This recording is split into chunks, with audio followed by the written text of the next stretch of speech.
Good day, everyone. I'm David Paul. I'm the Managing Director of VectorVest in the UK. And today I want to look at the USA market, and then I want to look at several shares that I think can do well for us over the next couple of weeks, couple of months, if the general market heads up. It's a big day, as you know, the FOMC statement, and we've got results coming out from Facebook today, Amazon, Apple, and Google tomorrow. So a huge week for news.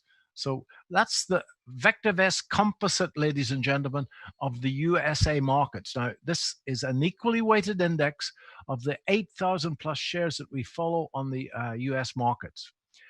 And as you can see, I've overlaid the VectorVest medium-term market timing model. And I hope you can see those green and red triangles.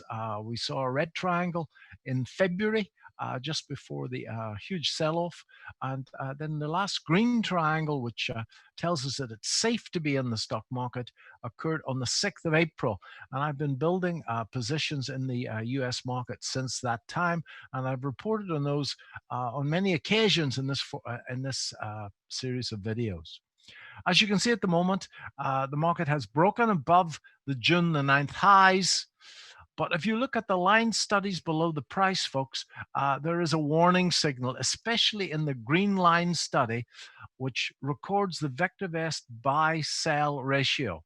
VectorVest allocates a buy, sell, or hold recommendation to every share in the market every single day. And we keep a tally of the number of shares in the buy divided by the number of shares on a sell.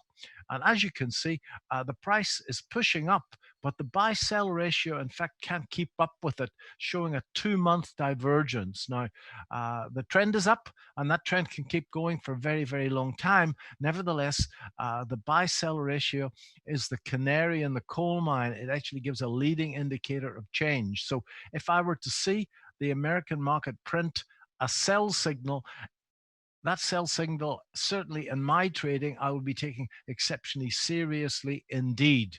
What will I be doing? Well, I won't be buying any more stocks. 2, I'll be watching the stocks that I've got exceptionally carefully and bringing stops closer to the market.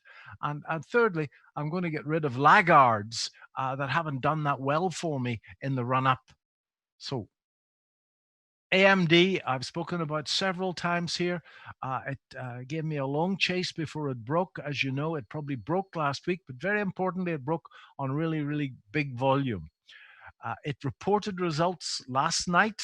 That was Tuesday 28th after the market closed. Those results were exceptionally good. I would expect it to open up today. As you can see, it broke and it gapped on big volume, and we've had a couple of little pullbacks on falling volume, always a good sign. So AMD, more legs in it. Ollies is a new acquisition of mine. I've done well in it over the last while, but it broke. And as you can see, it broke up on really good volume. It's now going sideways on falling volume. If the general market goes, then I would expect Ollies to go with it. Sprouts Farmers Market, another new holding. Broken up again on big volume, going sideways on reasonable volume. I expect that to move.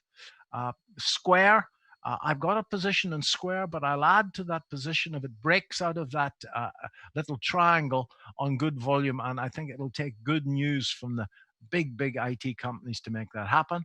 And finally, I've been holding the GDX for quite a long time. Clearly, the GDX is a function of the gold market. It's had a great run. Gold, I think, will pull back a little bit from here. It's not showing any signs of doing that yet, but I think it will. But I believe that that'll be a pullback in this gold bull market. And those of you that have got the stomach for it could actually use the GDX to keep a core position in gold. For me, that's a leverage position, and as soon as I see any weakness in gold, I'm going to get out of it and bag the 50% profit. But I think very strongly that you should consider a core position in gold over the next 18 months. Thank you very much indeed.